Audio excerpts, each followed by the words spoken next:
देवीपुरा एक छोटा सा गांव जो एक जंगलों से घिरा हुआ था, भूतों और भूतिया किस्सों के साथ समृद्धि कर रहा था। यहाँ के लोग खेतों में काम करके अपना रोजगार कमाते थे और रात को चिरपिंग ऑफ इंसेक्ट्स गांव को छू रही थी। लेकिन एक रात सब कुछ बदल गया। गांव का एक सुंदर सा मकान जिसमें एक बड़ा परिवार रहता था, उसमें एक छोटी सी बच्ची थी जिनका नाम अनन्या था। अनन्या बहुत ही प्यारी और मासूम थी।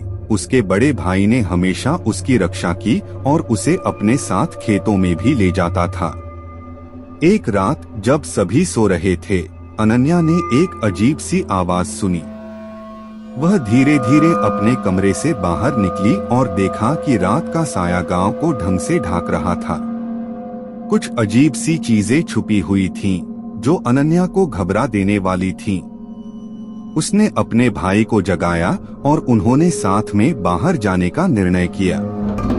वे धीरे धीरे बाहर निकले और उन्होंने देखा कि गांव की गलियों में कुछ अजीब और भूतिया हो रहा था। रात की अंधकार में वे उज्ज्वल आंखों से ब्लूशील आंखों की चमक देख रहे थे।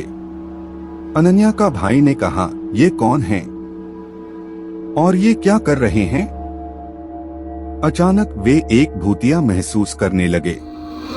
एक विचित्र रोशनी गांव को छू रही थी और एक अनजान आवाज गांव की गलियों में बह रही थी। वे अगले कुछ मिनटों तक स्थित रहे जब एक अजीब सा स्वर सुनाई दिया, आओ मेरे साथ बच्चों, आओ मेरे साथ। अनन्या का भाई ने अपने बहन को गुड्डी लपेटी और कहा, हमें यहाँ से जल्दी निकलना चाहिए। वे गांव के सीमा बाहर निकले और वहां भी वे अजीब और डरावनी आवाजें सुनाई दी। वे जंगल की ओर बढ़ते जा रहे थे जब अचानक वे एक बड़ी सी भूतिया हवा में खो गए। जंगल के अंधेरे में उन्होंने एक पुराने हाथी के मंदिर को देखा जिसमें रहस्यमय छाया बना हुआ था। हमें यहाँ जाकर देखना चाहिए, अनन्या का भाई बोला। वे मंदिर की ओर बढ़े और वहां एक बड़ा पुराना पुस्तक खुला हुआ था। पुस्तक में लिखा हुआ था, इस मंदिर में एक प्राचीन भूत बसा हुआ है जो बच्चों को अपनी जाल में फंसाता है। उसने गांव वालों को अपने बने रहने के लिए खोज रहा है और जो भी उसके जाल में फंसता है वह इस भूत का बन जाता है।